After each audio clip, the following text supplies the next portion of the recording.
BJP സംസ്ഥാന അധ്യക്ഷനായി രാജീവ് ചന്ദ്രശേഖറിനെ ഇന്ന് ഔദ്യോഗികമായി പ്രഖ്യാപിക്കും. രാവിലെ 11 മണിക്ക് BJP സംസ്ഥാന കൗൺസിൽ യോഗത്തിലാണ് പ്രഖ്യാപനം ഉണ്ടാവുക. കേരളത്തിന്റെ സംഘടനാ തെരഞ്ഞെടുപ്പിന്റെ ചുമതല വഹിക്കുന്ന കേന്ദ്രമന്ത്രി പ്രഹ്ലാദ് ജോഷിയാകും പ്രഖ്യാപനം നടത്തുക. വിവരങ്ങളുമായി വിനീഷ് ചേരുന്നു. വിനീഷ്, ഒരു പുതിയ ചുവടുവയ്പിലേക്കാണ് കടക്കുന്നത്. ഒരുപക്ഷെ കെ സുരേന്ദ്രൻ തുടങ്ങി വെച്ച പോരാട്ടം അതിനെ ഇനി ഫലപ്രാപ്തിയിലേക്ക് എത്തിക്കുക എന്നുള്ള നിയോഗം വന്നു ചേരുന്നത് രാജീവ് ചന്ദ്രശേഖറിലേക്കാണെന്ന് മനസ്സിലാക്കുന്നു. പ്രഖ്യാപനം എപ്പോഴാണ്? വിവരങ്ങൾ.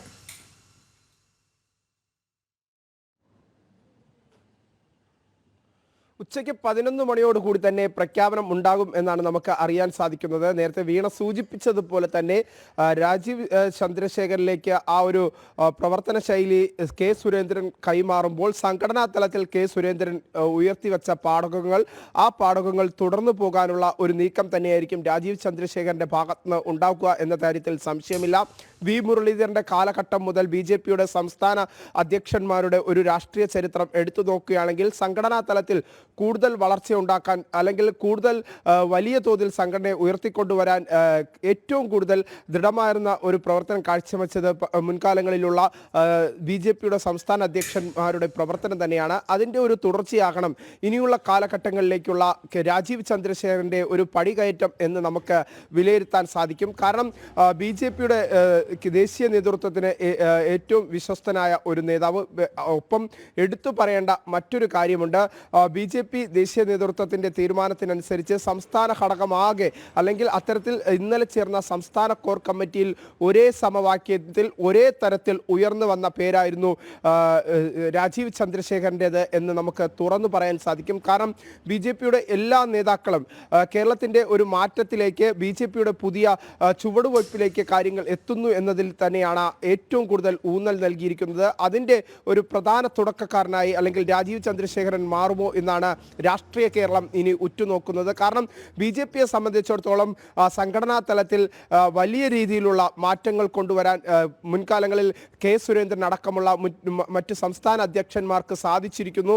അതിന് തുടർച്ച എന്ന തരത്തിലേക്ക് രാജീവ് ചന്ദ്രശേഖരൻ മാറുമ്പോൾ അതിൽ കൂടുതൽ ശക്തി പകരാൻ രാജീവ് ചന്ദ്രശേഖരന് സാധിക്കും എന്ന് തന്നെയാണ് BJP സംസ്ഥാന നേതൃത്വവും ദേശീയ നേതൃത്വവും ഉറ്റുനോക്കുന്നത്. അതിൻ്റെ ഭാഗമായി രാജീവ് ചന്ദ്രശേഖരൻ ഇനി പ്രവർത്തനത്തിലേക്ക് സജീവമാകുന്ന ഘട്ടത്തിൽ അല്ലെങ്കിൽ സംസ്ഥാന അധ്യക്ഷ പദവി ഏറ്റെടുക്കുന്ന ഘട്ടത്തിൽ പുതിയ മാറ്റങ്ങൾ ഉണ്ടാകും എന്ന് തന്നെയാണ് രാഷ്ട്രീയ ലോകത്ത് അല്ലെങ്കിൽ കേരള രാഷ്ട്രീയത്തിൽ പുതിയ മാറ്റങ്ങൾ ഉണ്ടാകും എന്ന് തന്നെയാണ് BJPയുടെ പ്രവർത്തകരും നേതാക്കളും ഉറ്റുനോക്കുന്നത്. ഒപ്പം ദേശീയ നേതൃത്വവും ഉറ്റുനോക്കുന്നത് എന്ന കാര്യത്തിൽ സംശയമില്ല. 11 മണിയോടുകൂടി പ്രഹ്ലാദ് ജോഷിയായിരിക്കും ഈ ഒരു പ്രഖ്യാപനം നടത്തുക. കേന്ദ്രമന്ത്രി പ്രഹ്ലാദ് ജോഷി ഇന്നലെ മുതൽ തന്നെ തിരുവനന്തപുരത്തുണ്ട്. അദ്ദേഹം ഇന്ന് 11 മണിയോ അല്ലെങ്കിൽ ഉച്ചയ്ക്കകത്ത് ഈ ഒരു പ്രഖ്യാപനം ഉണ്ടാകും എന്ന് തന്നെയാണ് നമുക്ക് മനസ്സിലാക്കാൻ സാധിക്കുന്നത്. ഇന്നലെ തന്നെ ഐക്യ കണ്ടേന അല്ലെങ്കിൽ ഏക കണ്ടേന തന്നെ സംസ്ഥാന നേതൃയോഗം ഈ രാജീവ് ചന്ദ്രശേഖരനെ തിരഞ്ഞെടുക്കുന്ന ഘട്ടത്തിലേക്ക് കാര്യങ്ങൾ എത്തുന്നു എന്നതാണ് നമുക്ക് ഏറെ ശ്രദ്ധേയമായ കാര്യം. കാരണം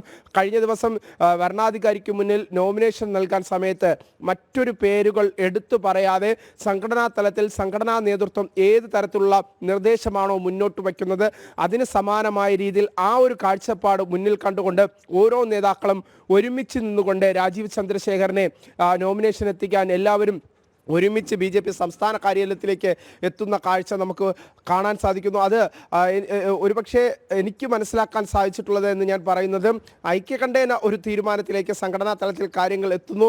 അത് വരുന്ന നിയമസഭാ തെരഞ്ഞെടുപ്പിനും 2026 എന്ന ലക്ഷ്യമാണ് കൂടുതലായി മുന്നോട്ട് വയ്ക്കുന്നത്. 2026 നിയമസഭാ തെരഞ്ഞെടുപ്പ് ഒപ്പം ഏറ്റവും അടുത്ത് പടിവാതിക്കൽ എത്തി നിൽക്കുന്ന തദ്ദേശ സ്വയംഭരണ തെരഞ്ഞെടുപ്പും രാജീവ് ചന്ദ്രശേഖരൻ മാറ്റങ്ങൾ സൃഷ്ടിക്കും എന്ന് തന്നെയാണ് BJP നേതൃത്വം പ്രതീക്ഷിക്കുന്നത്. കാരണം സംഘടനാ തലത്തിൽ വലിയ മാറ്റങ്ങൾ, വലിയ അഴിച്ചുപണികൾ കഴിഞ്ഞ ഘട്ടങ്ങളിൽ ഉണ്ടായിട്ടുണ്ട്. കാരണം പുതിയ ഓരോ റവന്യൂ ജില്ലയിലും 2 ജില്ലാ അധ്യക്ഷന്മാരെ കണ്ടെത്തുന്ന തരത്തിൽ അങ്ങനെ സംസ്ഥാനത്തുടനീളം സംഘടനയെ വിപുലപ്പെടുത്തുന്ന തരത്തിലുള്ള പ്രവർത്തനത്തിലൊക്കെ സുരേന്ദ്രന്റെ കാൽവയ്പ്പുകൾ അല്ലെങ്കിൽ ദേശീയ നേതൃത്വം നൽകിയ നിലപാടുകൾക്കനുസരിച്ച് കെ സുരേന്ദ്രൻ സംഘടനയെ വളർത്തിക്കൊണ്ടുവന്ന ആ ഒരു കാഴ്ചപ്പാട് തന്നെയായിരിക്കും വരും കാലഘട്ടങ്ങളിലും ഉണ്ടാവുക. കാരണം മുൻകാലങ്ങളിൽ ബൂത്ത് തല പ്രവർത്തനങ്ങളിൽ BJP പി ശ്രദ്ധ കേന്ദ്രീകരിച്ചിരുന്നില്ല എന്ന ആക്ഷേപം പല ഘട്ടങ്ങളിൽ ഉണ്ടായിരുന്നെങ്കിൽ പോലും അതെല്ലാം മറികടന്നുകൊണ്ട് ബൂത്ത് തല പ്രവർത്തനങ്ങളിൽ പോലും സംഘടനാ തലത്തിൽ BJP ഉയർത്തിക്കൊണ്ട് വരുന്ന തരത്തിൽ മുൻ സംസ്ഥാന അധ്യക്ഷന്മാർ പ്രവർത്തിച്ചു. അതിൻ്റെ ഒരു ഏറ്റവും വലിയ ഒരു വിജയ ഉദാഹരണമാണ് തൃശ്ശൂരിൽ സുരേഷ് ഗോപി ജയിച്ചു കയറിയത് എന്നാണ് BJP സംസ്ഥാന നേതൃത്വം വിലയിരുത്തുന്നത്, കേന്ദ്ര നേതൃത്വവും വിലയിരുത്തുന്നത്. അതിൻ്റെ തുടർച്ചയെന്നോണം 2026 ലക്ഷ്യം വയ്ക്കുന്നു. 2026 നിയമസഭാ തെരഞ്ഞെടുപ്പ് ഏറ്റവും പ്രധാനം എന്നാണ് BJP കണക്ക് കൂട്ടുന്നത് എന്ന കാര്യത്തിൽ സംശയമില്ല. ഒപ്പം എടുത്തു പറയേണ്ട മറ്റൊരു കാര്യം, വരാൻ പോകുന്ന തദ്ദേശ സ്വയംഭരണ തെരഞ്ഞെടുപ്പ്. ആ തദ്ദേശ സ്വയംഭരണ തെരഞ്ഞെടുപ്പിൽ തിരുവനന്തപുരത്ത് ഇത്തവണ തീപാറും, തിരുവനന്തപുരം നഗരസഭയിൽ ഇത്തവണ തീപാറും എന്ന കാര്യത്തിൽ സംശയമില്ല. അങ്ങനെ സംഘടനാ തലത്തിൽ കൂടുതൽ ഊർജം കൈവരിക്കുന്ന തരത്തിലേക്ക് തിരുവനന്തപുരമെന്നും തിരഞ്ഞെടുപ്പുകളെന്നും ഒക്കെ പറഞ്ഞപ്പോഴാണ് വിനീഷ്, കഴിഞ്ഞ തിരഞ്ഞെടുപ്പിൽ ഒരു പക്ഷേ രാജീവ് ചന്ദ്രശേഖരന്റെ സ്ഥാനാർത്ഥിത്വം ഉണ്ടായപ്പോൾ തന്നെ നാട്ടുകാർ, ജനം അത് അംഗീകരിച്ചതാണ് ഈ രാജീവ് ചന്ദ്രശേഖർ എന്ന ജനനേതാവിനെ. അതിപ്പോൾ BJP ഏറ്റെടുത്തിരിക്കുന്നു തലപ്പത്തേക്ക്. അതുകൊണ്ട് തന്നെ ഇനി വരാൻ പോകുന്ന തദ്ദേശ ഭരണ അതിനുശേഷം വരുന്ന നിയമസഭാ തെരഞ്ഞെടുപ്പുകളിൽ എത്ര കണ്ട് ആത്മവിശ്വാസം വർദ്ധിക്കും ഈ പുതിയ അധ്യക്ഷ സ്ഥാനം?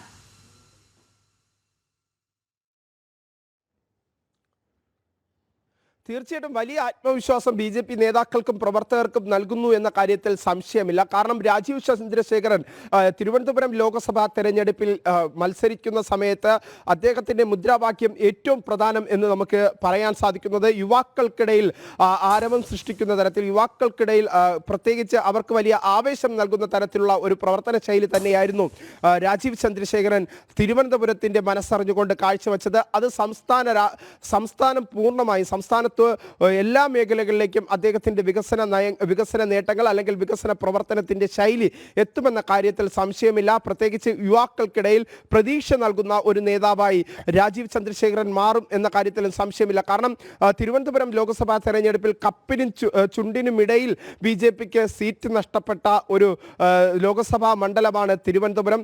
അതിന് സമാനമായിരുന്നു ആറ്റിങ്ങൽ നിയോജക മണ്ഡലം എന്ന് നമുക്ക് പറയാതിരിക്കാൻ കഴിയില്ല. അതുകൊണ്ട് തന്നെ തിരുവനന്തപുരത്തെ സംബന്ധിച്ചിടത്തോളം കൂടുതൽ ഈ 2026 BJP ലക്ഷ്യം വയ്ക്കുന്നത് കൂടുതൽ MLA-മാരെ ഉണ്ടാക്കുക, ഒപ്പം തന്നെ തദ്ദേശ സ്വയംഭരണ തെരഞ്ഞെടുപ്പിൽ തിരുവനന്തപുരം നഗരസഭ, ഒപ്പം തന്നെ തിരുവനന്തപുരം ജില്ലയിലെ വിവിധ പഞ്ചായത്തുകൾ, അങ്ങനെ സംസ്ഥാനത്തൊട്ടാകം വലിയ മാറ്റങ്ങൾ കൊണ്ടുവരാനുള്ള ഒരു ശ്രമം തന്നെയായിരിക്കും രാജീവ് ചന്ദ്രശേഖരന്റെ ഭാഗത്തുനിന്നുണ്ടാകുക. കാരണം വികസനത്തിൻ്റെയും ടെക്നോളജിയുടെയും കാലഘട്ടത്തിൽ ഇന്ന് കേരളം കുതിക്കുമ്പോൾ അല്ലെങ്കിൽ രാജ്യം കുതിക്കുമ്പോൾ ആ രാജ്യത്തിൻ്റെ കുതിപ്പിനോടൊപ്പം BJPയുടെ കാഴ്ചപ്പാടുകൾ അല്ലെങ്കിൽ നരേന്ദ്രമോദി സർക്കാരിൻ്റെ വികസന കാഴ്ചപ്പാടുകൾ കൊണ്ടുവരാനുള്ള ഒരു ശ്രമം തന്നെയായിരിക്കും രാജീവ് ചന്ദ്രശേഖരന്റെ ഭാഗത്ത് ഉണ്ടാവുക എന്ന കാര്യത്തിൽ സംശയമില്ല. അതുകൊണ്ട് വികസനത്തിന് ഊന്നൽ നൽകിക്കൊണ്ടുള്ള ഒരു രാഷ്ട്രീയത്തിന് തന്നെയാണ് വരും കാലഘട്ടങ്ങളിൽ BJP കഴിഞ്ഞ നരേന്ദ്രമോദി സർക്കാരിന്റെ കാലഘട്ടങ്ങളിലൊക്കെ നമ്മൾ പരിശോധിക്കുമ്പോൾ മനസ്സിലാക്കാൻ സാധിക്കുന്നത് അത്തരത്തിൽ വികസനത്തിലൂന്നിയ ഒരു കാഴ്ചപ്പാടായിരിക്കും രാജീവ് ചന്ദ്രശേഖർ മുന്നോട്ട് വയ്ക്കുക എന്ന കാര്യത്തിൽ സംശയമില്ല.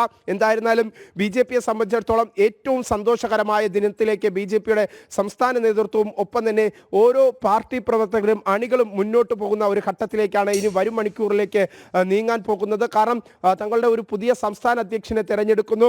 മറ്റു തരത്തിൽ നോക്കുകയാണെങ്കിൽ K. സുരേന്ദ്രൻ അടക്കമുള്ളവർ നേതാക്കൾ മുന്നോട്ട് വച്ച ആ ഒരു കാഴ്ചപ്പാട്, ആ കാഴ്ചപ്പാടിന് ഊന്നൽ നൽകുന്ന തരത്തിൽ സംഘടനാ തലത്തിൽ സംഘടനയെ കൂടുതൽ ഉയരത്തിലേക്ക് കൊണ്ടുവരാൻ രാജീവ് ചന്ദ്രശേഖരന് സാധിക്കും എന്ന വിലയിരുത്തൽ പാർട്ടി പ്രവർത്തകർക്കിടയിൽ, സാധാരണക്കാരായ പ്രവർത്തകർക്കിടയിലും ഒപ്പം തന്നെ പാർട്ടി നേതാക്കൾക്കിടയിലും ഉണ്ടായിട്ടുണ്ട്. അതിൻ്റെ ഒരു വലിയ മാറ്റമായിരിക്കും വരുന്ന രാജീവ് ചന്ദ്രശേഖരന്റെ സ്ഥാനം ഏറ്റെടുത്തുകൊണ്ട് സംസ്ഥാന അധ്യക്ഷ സ്ഥാനത്തിലേക്ക് രാജീവ് ചന്ദ്രശേഖരൻ എത്തുമ്പോൾ ഉണ്ടാകുക എന്ന കാര്യത്തിൽ സംശയമില്ല. വീണ, ശരി വിനീഷ്, ഏതായാലും പുതിയൊരു ഊർജ്ജമാകും ഇന്ന് ലഭിക്കുക BJPക്ക്.